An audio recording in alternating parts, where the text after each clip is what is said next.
Ahora Belén Castañón. Muy bien. Bueno, muchas gracias a Puerto y Madalena por la organización del evento y muchas gracias, Mabel, por acceder a venir a visitarnos, porque me parece una oportunidad genial para nosotros tenerte. Bien.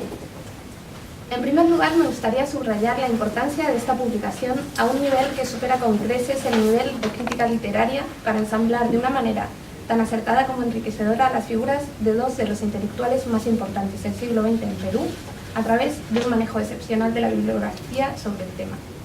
Figuras que sin duda, tal y como nos recuerda la autora, no pueden ser consideradas con propiedad al margen de sus poéticas, pero cuyo enfoque a través de su producción cultural extraliteraria aporta las claves principales de construcción de sus ficciones.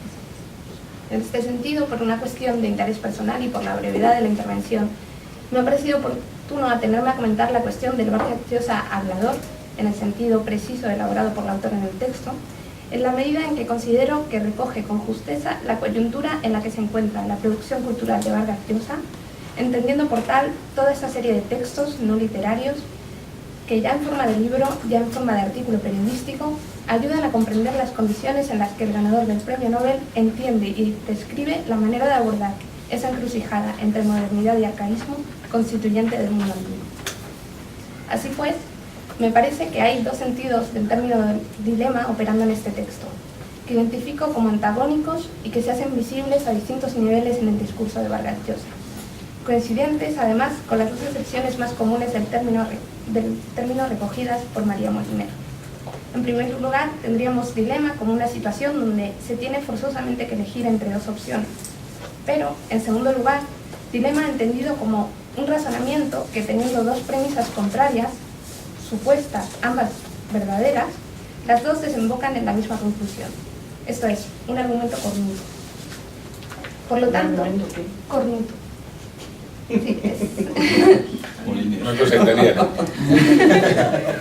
Por lo tanto, creí que había dicho corrupto. también. Por lo tanto, el primero se identificaría con el nivel programático en Vargas Llosa como un rechazo al primitivismo en virtud de la necesidad imperante de modernización de la sociedad andina. Esto es, un dilema en el primer sentido de disyuntiva, esa situación que obliga entre dos lemas o premisas donde es necesario optar por uno de ellos. En este sentido trivial y ajeno a la conciencia crítica de la situación postcolonial que la conceptualización a través de la noción de double bind elimina, es donde creo que Vargas Llosa se encuentra, de modo que, entre dos opciones aparentemente disponibles y presentes, cabría, siempre según el Premio Nobel, la exigencia de renuncia absoluta del pueblo indígena. De esta manera, parece evidente que en esta disyuntiva de Vargas Llosa no hay una percepción del dilema como double bind, que necesariamente lo afecta en la medida en que el autor se mantiene a un nivel maniqueo o dicotómico de la realidad andina. No hay en esa postura programática a nivel político una verdadera conciencia de la doble atadura que lo constituye y que, como en un argumento cornuto, no tiene escapatoria. Asimismo, me gustaría referirme brevemente a un artículo publicado en Piedra del Toque el 9 de febrero de este año, donde Vargas Llosa relata algunas de sus impresiones de una visita a la región de Chiquitania en Bolivia durante el mes de enero, visita que llevaría al vicepresidente Álvaro García Linera a pronunciarse del siguiente modo sobre el Premio Nobel. Cito: como novelista, una obra de calidad; como político, un fracaso; y como ideólogo, un dinosaurio neoliberal. ¿Se lo dijo a la cara? No, eso hambre.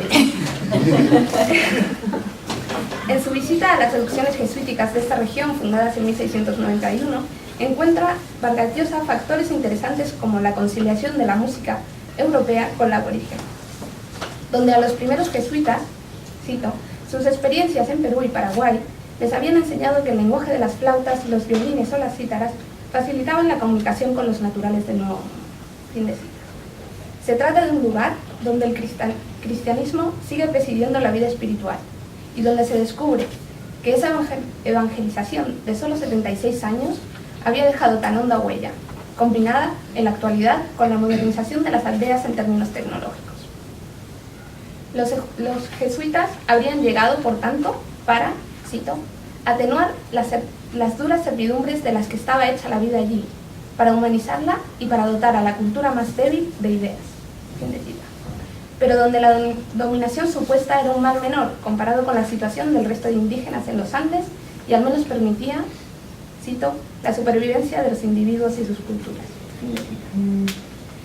Para terminar, encontramos una propuesta del galardonado por la Academia Sueca, lo cual tiene mucho interés para una comprensión de la deriva actual del hablador y para la cuestión de la música en comparación a lo que Moraña nos recuerda sobre este asunto en el caso de Arguedas.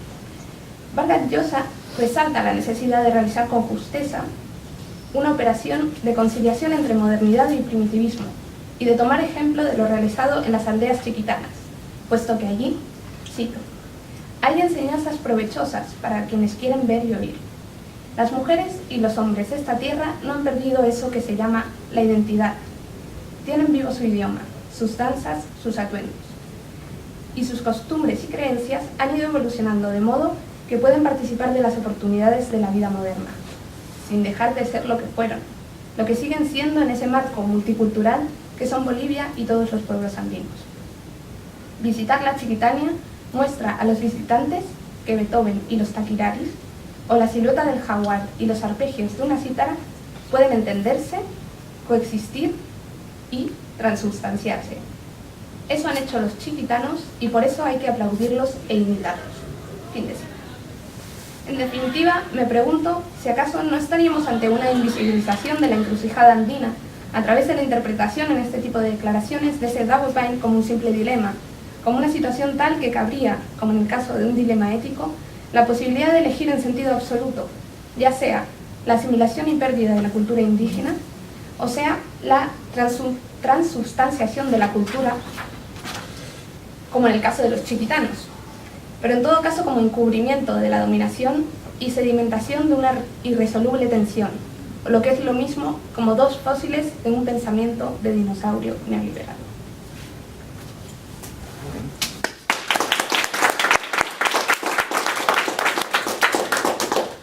Eso me recuerda a lo que se le atribuía al famoso entrenador de béisbol, Yogi Berra, que decía, cuando llegues a la encrucijada, tómala. Tómala.